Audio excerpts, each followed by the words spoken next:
Hey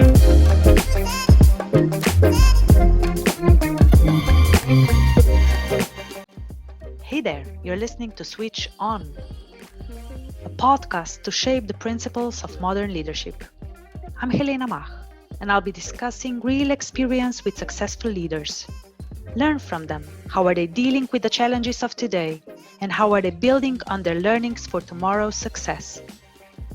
In this series, we will focus on leadership principles, where you can find yourself in a situation when you can bend the world to your will, yet you find yourself in a paradox.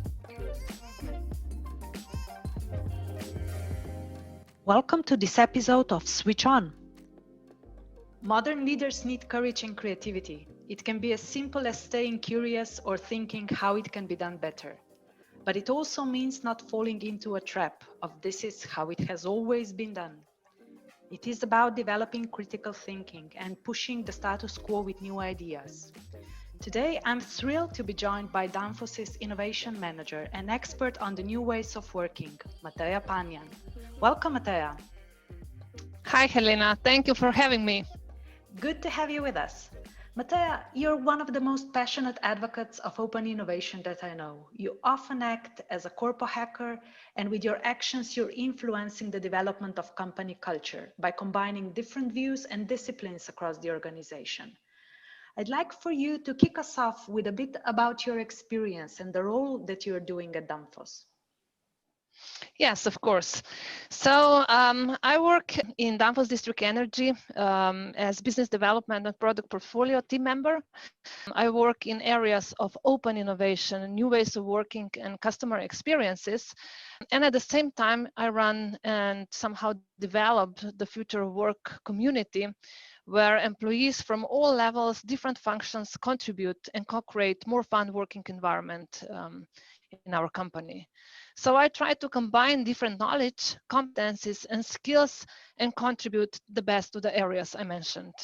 We often see situations when leaders must allow their teams to have the autonomy, yet there's always a tendency to also monitor the employees. Simon Sinek recognizes this when he says leaders need courage. I see some great examples of empowerment coming from Danfoss. How are you creating such an environment? Good question. Empowerment, in my eyes, is very much connected with leadership, trust, and taking the responsibility. Empowerment happens when leaders are motivated by seeing their organization, their people flourish without their interference. I hope you agree with me.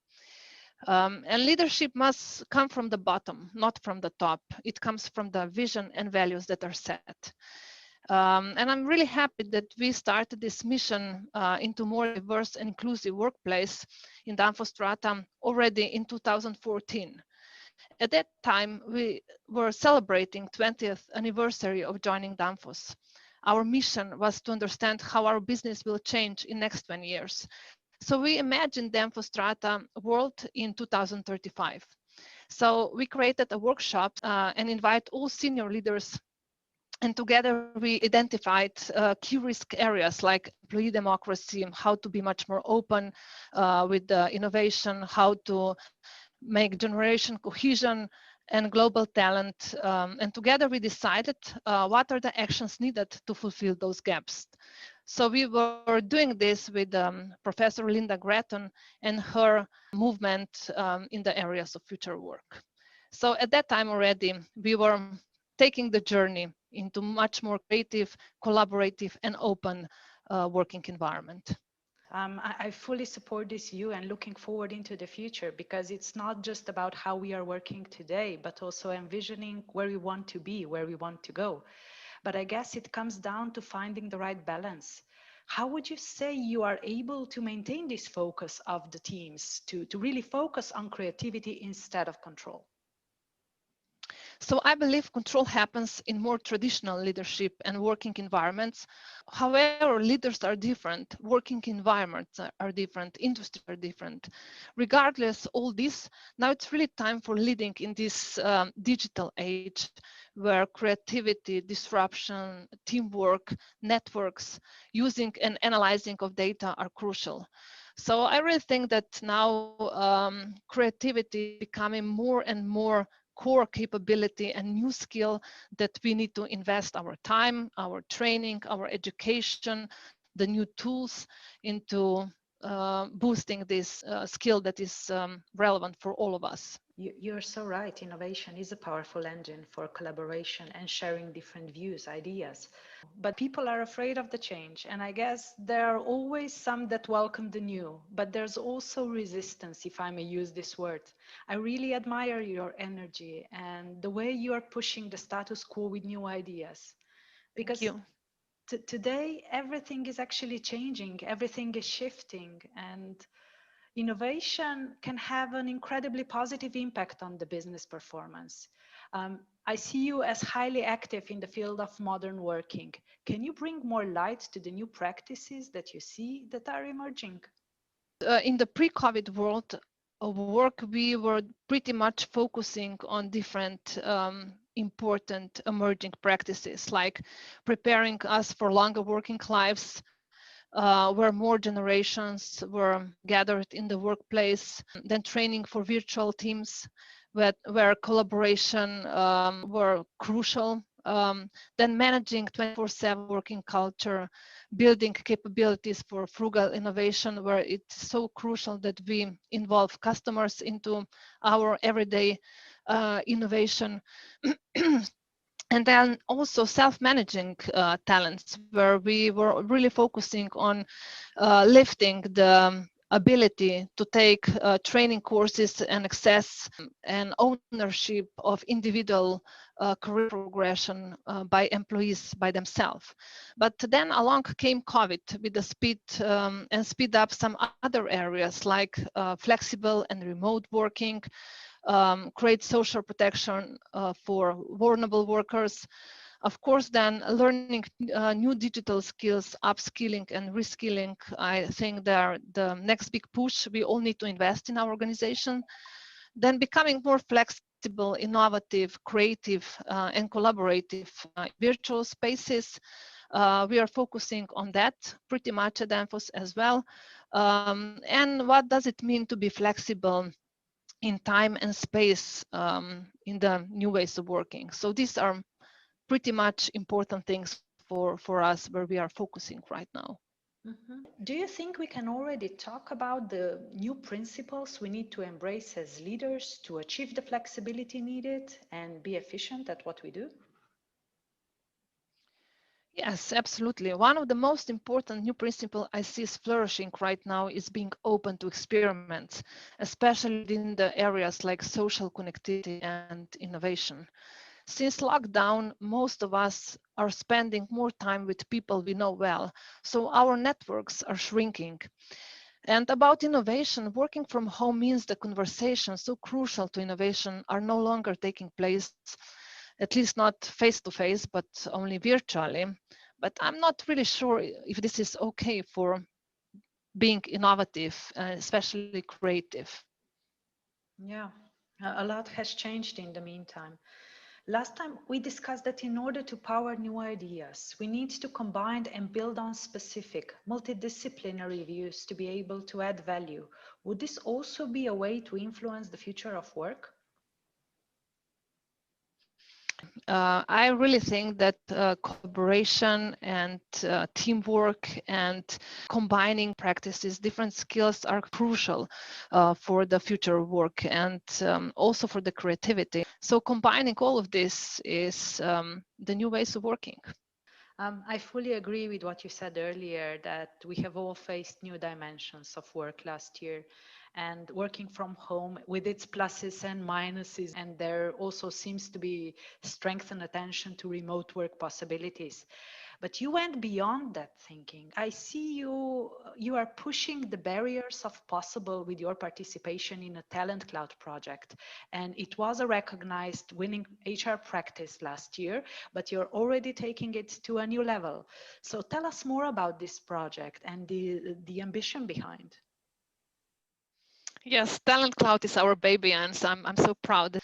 Talent Cloud is international program that creates a safe space for the exchange of talents between companies. In Talent Cloud, we aim to foster talent development, transfer of knowledge and good practices, improving products and organizational processes, and increase competitiveness of sectors and economies. The idea came in one of the Future Work Hackathon with Competo company and Perry teams 3 years ago. Those who know me, people know that I like hackathons because you put different people together with different knowledge, with different experiences, and then the magic happen. And after the hackathon, I was passionate to pick one idea and make something more out of it. I talked with management team and decided to go for Talent Cloud. And together with my colleagues that are from different companies, Ina, Brina, Natasha, Petra, Stasha, and Gasper, we somehow decided and took actually 1 year to create this concept. And already in 2019, we made a pilot project among 8 companies. We solved 11 challenges and exchanged 25 talents. And last year, we went out in a virtual setup and gathered 13 companies, solved 21 challenges, and exchanged 66 talents. These are quite nice numbers, I would say. So just right now, this week, we are launching the 3rd edition of Talent Cloud, where we want to gather 20 companies and we want to exchange 80 talents among each other. So it's quite a big project growing, a big program actually growing from this. But the main purpose is really to learn from each other and help companies with skills and knowledge from other companies. This is really inspiring, and I really like the idea how you basically developed this program from scratch and you're building on each other's experience, knowledge, insights, how you are learning through this project to take it to this next level. I would be really happy to learn how this project is moving forward. Because last year we all needed to unlearn and the old stuff and learn new skills simply to adapt, and many were questioning themselves whether this was a sustainable approach. But these projects provide really a disruptive way to personal development, to really support the ongoing and future-oriented innovation. Yes, in the first round, we gathered HR leaders and asked them as customers what limitations they see with the program. And just in few seconds, they came out with several limitations, like what about NDAs? Are we going to sign NDAs among companies? What about shared know-how, working legislation? And especially they were afraid that we will steal talents from each other. So with the dialogue, we overcome these boundaries, and all leaders initiated the program within their companies. So it's really all about outcomes. Every organization is facing the lack of knowledge or expertise in one or more areas, and we encourage companies to come with specific challenges they face, like if I mention a few of them, how to automate software quality process, or how to manage the cash flow, how to set the process to find new vendors faster. And each company face their own challenges, and with the help of other companies, we can overcome. Especially if they did it before in some other environment, they've tested, tried, and see what works, what doesn't. Exactly. Did you receive any feedback from the experts that are actually participating in this program? What is their perception? How are they reacting to this? In Talent Cloud, we really created this safe, transparent environment where people openly share what challenges they're facing. And in this safe environment, we are trying to help solve those challenges. So yes, feedback is really positive because all the companies they interact with us, they all came to this solution on the challenges they were facing. So feedback is positive, and I think that time is right that we open up our spaces, our working environments, and not just inside out, but also outside in, trying to gather certain knowledge and learn from people. People are working together and are exchanging among companies, and they see that the grass is not greener on the other side, and they really start, developing their own skills and helping actually the whole business community by doing so.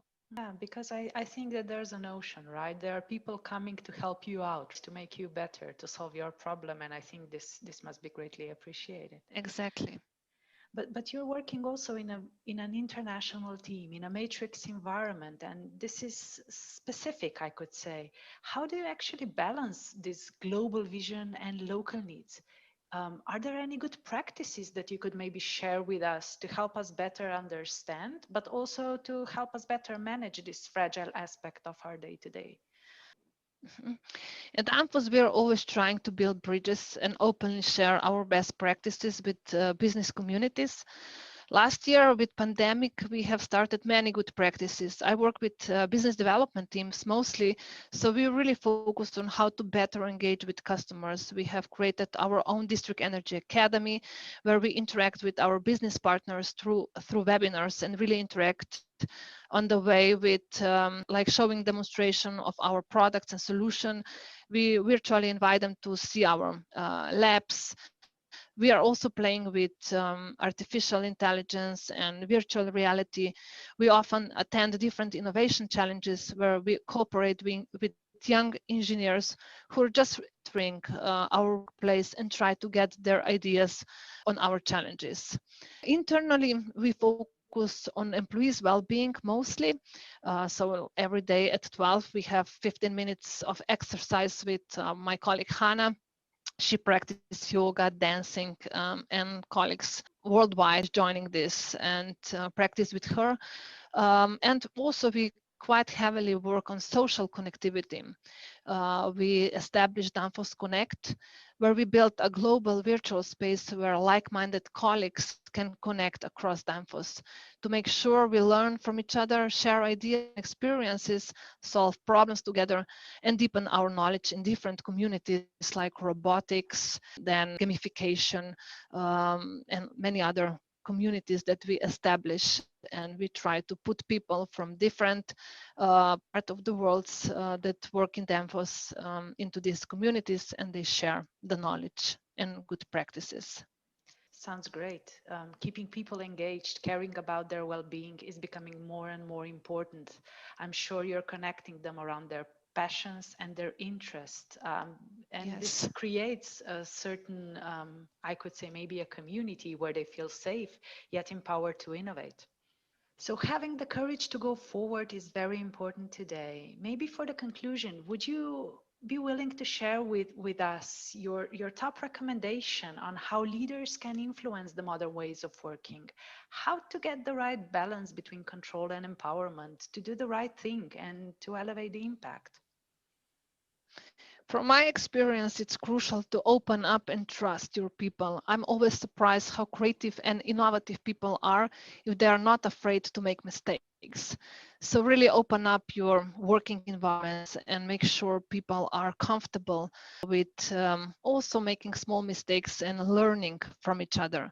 Also, that make sure that every team you have is diverse as much as possible. That creates high performance. A third recommendation would be maybe also to invest in your people. Upskilling and reskilling is really the next big push. So we need to invest to get new knowledge, and that our people in our companies are capable and equipped with new knowledge. Also along that, I would recommend that everybody network as much as possible and be part of different communities where you can learn and grow actually your basic knowledge. Mateja, it has been an absolute pleasure to have you on this episode. You have given us a lot to think about. Thank you so much for the inspiration and for joining us. Thank you. It was a pleasure. Thank you for joining us for this episode. It was a real honor to have Mateja on the show today. Her first-hand experience and dedication to innovation is going to serve as a powerful example for anyone willing to make a difference and bring the change from within. Mateja said it well. Be open to change and trust your people. You will be surprised how innovative and creative they are if they are not afraid to make mistakes. See you next time. This podcast is brought to you by Drop of Milk, an impact-driven business consultancy and expert on customer-focused digital transformation. You can learn more at dropofmilk.com.